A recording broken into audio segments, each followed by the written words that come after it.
UB Channel, enteng berisi, jaga NKRI.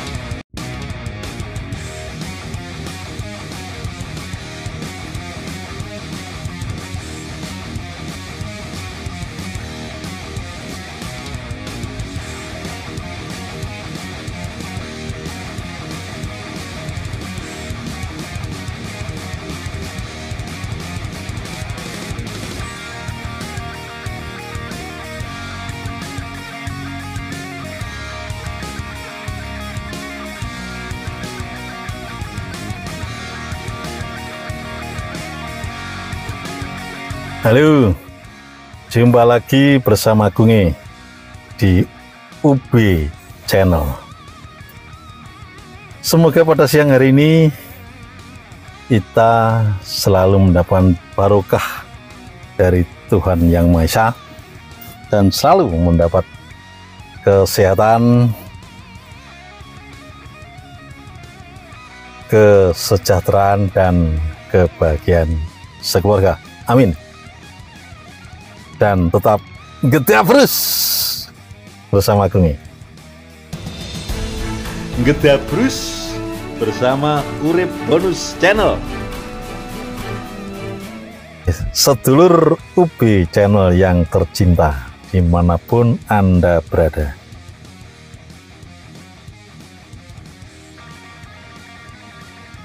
Algoritma dalam kontestasi Pilkada Kediri semakin hari semakin panas. Lebih-lebih dalam minggu kemarin itu ada survei dari SMRC yang mengejutkan semua pihak. Kalau tempo hari pada awal bulan Juni ini, masyarakat Kediri dikejutkan adanya rekom yang diperoleh dari Mas Denny Wijanarko, bos Tajimas yang sudah mendapatkan rekom dari Partai Nasdem. Terkejut masyarakat Kediri. Kemarin itu masyarakat Kediri dikejutkan kembali adanya munculnya survei yang saya sebut tadi. Dan lebih mengejutkan lagi, hasil tersebut spektakuler banget. Spektakulernya gimana? Dalam survei tersebut diambil randomnya beberapa piantun, beberapa tokoh-tokoh yang dinilai lebih di Kediri ini. Diantaranya ada Hanindito Himawan Pramana atau Bupati Kediri, atau yang akrab kita sebut dengan Mas Dito. Juga ada tokoh Golkar, Mas Anang. Ada Mbak yang wakil bupati itu. Dan ini mengejutkan sekali, hasilnya itu luar biasa, mengejutkan semua pihak. Selisihnya, perbandingannya ada di sini ya, dilihat. Yang jelas puncak di atasnya itu, yang paling puncak, yang tertinggi, yaitu Mas Dito memperoleh suara 66,6%. Yang lain itu kecil semua, seakan-akan tidak berarti, seakan tidak berarti lah. Padahal mereka itu berkelas semua di Kediri ini. Seperti Mas Anang itu orang Partai Golkar yang oke. Masa suaranya widik banget. Apalagi Mas Dhani, bos Tajimas ini, tentu saja dia berani maju menjadi melawan incumbent ini ya, melawan Mas Dito ini. Dia sudah punya modal. Modalnya apa? Ya beberapa hal, ada popularitas, ada likabilitas, dan elektabilitas. Dan tentu saja yang tidak kalah pentingnya ada pragmatis, sistem pragmatisitas. Dia sudah disiapkan. Masa dari sini hasilnya juweglek banget, koyok. Tapi nggak apa. Itu adalah hasil survei dari SMRC tadi. Nggak apa, kita akui aja, nggak apa. Yang penting kan nanti gimana masyarakat Kediri itu bisa menerima enggak dengan keadaan seperti itu. Ya juga kita ketahui bahwa kecintaan warga Kabupaten Kediri terhadap Mas Dito itu luar biasa. sampai 88% cintanya. Jadi tresno sengsem, tresno banget sama Mas Dito ini, warga Kediri ini. Itu terjadi beberapa dekade, beberapa tahun yang lalu. Untuk tahun ini kayaknya belum ada yang survei membuktikan selain yang baru ini tadi ya. Dan turun dari 88 turun menjadi 66,6. Keturunannya ini kan tidak signifikan, tapi nggak apalah, itu memang hasil survei, harus kita akui, kita hormati lembaga yang kredibilitas seperti itu. Saat ini juga perang baliho juga luar biasa. Jadi kayak Mas Denny Wijanarko ini juga menyebar seluruh Kabupaten Kediri itu, di setiap pojok-pojok yang strategis ada gambarnya beliau. Dan juga ada Mas Dito belum ada gambarnya, namun ada tulisan-tulisan yang menarik sekali. Ya ternyata, ayo ditoto, lanjutkan, dan seterusnya tadi. Dan juga sebaliknya, Mas Denny juga membalas tulisan-tulisan seperti itu yang tidak kalah seremnya. Ayo ditoto bersama Mas Denny. Sebetulnya survei yang ujuk-ujuk tiba-tiba ini dalam hati saya, dalam hati ini juga mensiratkan bahwa kecemasan dari surat penugasan atau rekom yang belum diterima. Ini dalam hati saya ya, dalam hati. Selebihnya saya tidak tahu. Jadi dalam kontestasi pilkada yang akan dibuka oleh KPU pada akhir Agustus nanti, sebetulnya di Kediri itu ada dua yang dijagokan secara vital, yaitu Mas Incumbent, Mas Dito, sama Mas Denny, pelawan baru tapi berani ini. Nah sekarang ini kecemasan, kegalauan hati, kegamangan, baperan hati. Kayaknya saya merasakan hal itu. Karena apa? Kalau Mas Denny sudah jelas dapat rekom dari Nasdem, tapi yang lain kan belum. Dari sinilah hasil survei tadi juga untuk disetorkan ke sana, ke DPP sana, sebagai referensi bahwa inilah hasil elektabilitas dan popularitas serta macam-macam seperti itu teruskan 66,6 tadi. Itu salah satu dia. Dan menurut saya itu adalah satu bentuk kecemasan. Karena apa? Sampai sekarang yang namanya surat penugasan belum ada.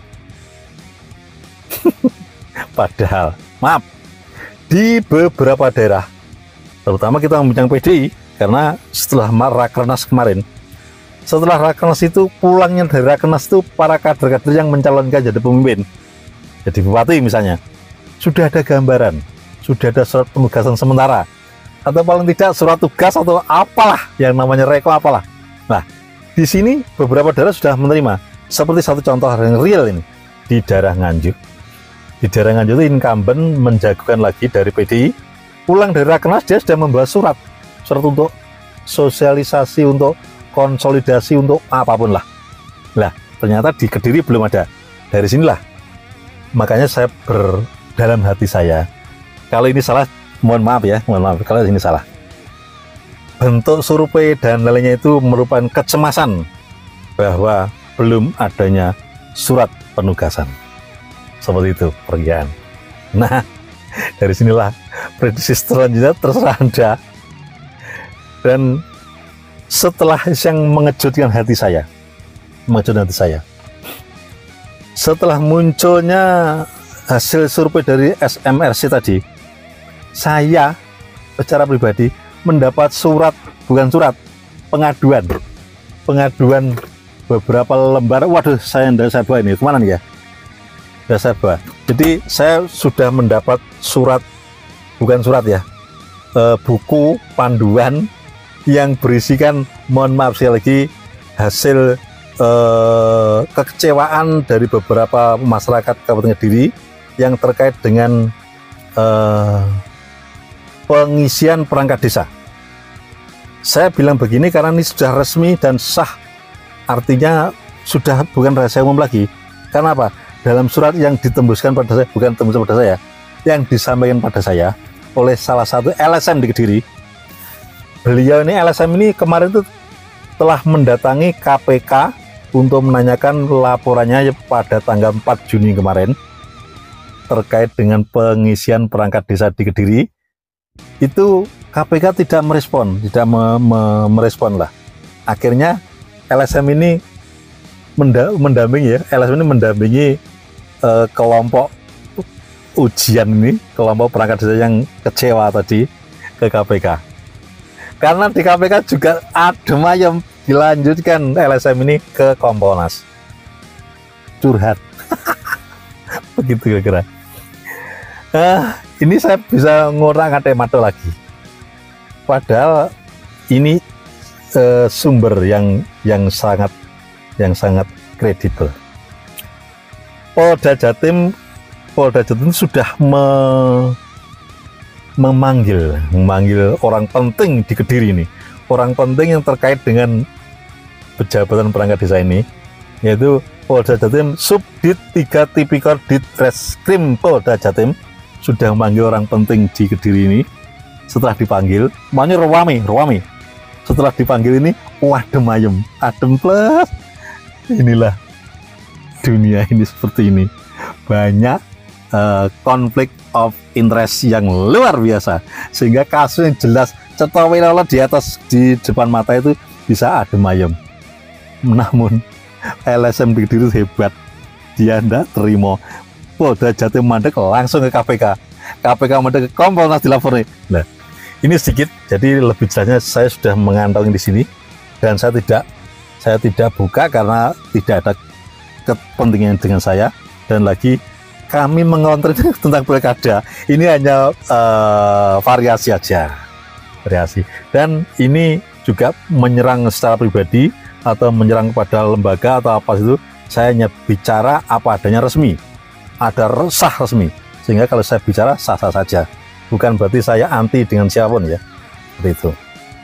Bahkan saya terbuka, saya juga mendapat setelah saya ngonten berkali-kali di Kediri ini, di Kabupaten Kediri tercinta ini, saya juga mendapat WA atau bentuknya seperti ini, SMS ini terkait dengan Mas Denny bla bla bla bla. Allah ya tak lebon mlebu kene metu kene. Mergo apa? Itu hanya sebatas isu-isu saja atau wacana-wacana. Sedangkan kalau perangkat desa ini kan real, sudah resmi, ada di ada di Polda Jatim, ada di KPK. Bahkan isunya di Polres Kediri mandek. Lebatinku. Ojo meneh kok Polres Kediri yang Polda Jatim mandek. Polres kan di bawahnya Polda, mesti mandek. Genah. Ngene kabeh. Oke. Sedulur Urip Bonus, sedulur UB channel dimanapun Anda berada. Ngonten kita kali ini sebetulnya kemarin saya sudah ngonten terkait ini, namun karena kendala teknis sehingga kami bertiga, ada Kang Ito, ada Kang Haji, videonya rusak macet kabeh. Lah ini saya baleni seperti itu. UB channel, enteng berisi, jaga NKRI. Ya. Assalamualaikum warahmatullahi wabarakatuh. Waalaikumsalam warahmatullahi wabarakatuh. Hari ini kita bertemu kembali dengan podcast kita bertiga, dan ini tempat kita memang nomaden. Roadshow mana-mana. Karena kita meyakini bahwa dimanapun kita berpijak itu ada studio podcast kita. Patune kan di studio. Turun di studio. Belum dulu. Nah ini dianggap studio. Ya. Oke, kali ini kita masih bersama sokep saya dari yang tua. Kang itu. Terus yang tua kuwi. Bisa Dewi. Ya, Kang itu. Ya, ini konge. Saya sendiri Kang Haji. Kita tetap membahas situasi politik Kabupaten Kediri. Hangat sekali karena tahu-tahu muncul hasil survei. Aku set. Iya. Gini. Ngene ini urung lebih. Urung aja nih. Ayo. Dan masih bersama Gedabrus bersama Urip Bonus Channel. Terawal. Assalamualaikum warahmatullahi wabarakatuh. Waalaikumsalam Kapan warahmatullahi. hari ini kita bertemu dengan podcast kita bertiga, podcast Pleasure TV, dan kita berada di tanah Indonesia Pertiwi karena kita meyakini bahwa di mana kita berpijak itulah Studio kita. studio podcast kita. Artinya kita belum punya studio loh, resmi gitu. Yang seperti biasa saya ditemani teman saya Sintu itu. atau itu Kungi, kan itu sing nom dhewe. saya paling memilih memperkenalkan Kang Haji. Kali ini kita sebenarnya masih rahasia. Kita situasi politik di Kota Kediri masih yang di Kabupaten Kediri masih jadi bahasan yang sangat layak dan sangat hangat, pokoknya sangat tenang. Kadang-kadang bisa dikatakan ngeri. Sedap. Masih Gedabus bersama Urip Bonus Channel. Sehingga mungkin setelah ini kami akan, setelah kita longgar dan setelah, karena ini saat ini Kang Haji dan Kang Ito itu sudah masih tugas luar kota. Malum, dia kan orang pekerja profesional, jangan saya kan part time. Jadi nganggur dong Pak, jadi pengacara bro, pengangguran pengacara. Kalau Kang Haji dan Kang Ito, dia orang profesional. Baik, sedulur UP Channel yang saya cintai, mohon maaf, kita akan mengulik-ngulik kembali pilkada ala UB Channel. Jangan lupa tetap bahagia. Salam UB Channel. UB Channel, enteng berisi.